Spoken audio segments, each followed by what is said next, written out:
Yep, this is a Hoover Infinity tumble dryer, and what I've done is replace the capacitor at the back, but to get access to this I've taken the fan off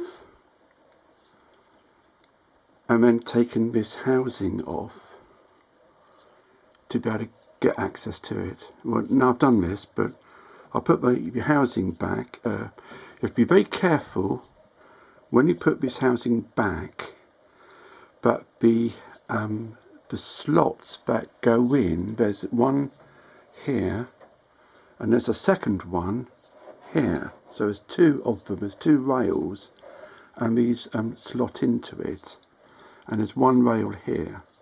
Now both these rails have to be engaged, as you can see. I've done this now.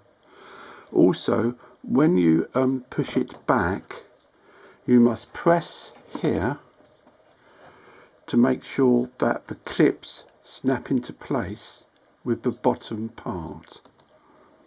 Otherwise it's going to look a bit awkward, and it'll be obvious to you when you do that. The other thing you've got to do is when you put this in, you've got to be very careful not to snag the wiring harness which is at the side, and it took me about 10 minutes to do this. It's very tricky to do. Now when you do put this back, there's a washer that engages at the back there. Now when you take this apart, these washers come off, but you've got to make sure you put it back, because you don't want the plastic fan spinning on the plastic itself. That would be, in fact, it'd be dangerous, I think.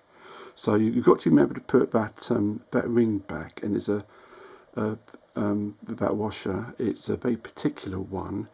It's of that size, and don't mix it up with the other one which goes on the front.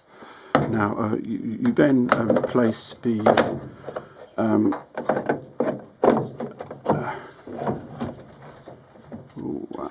a bit tricky doing it with just one hand. It really is. We'll get there eventually. Yes, there you are. That's that done. So there you are. Yes.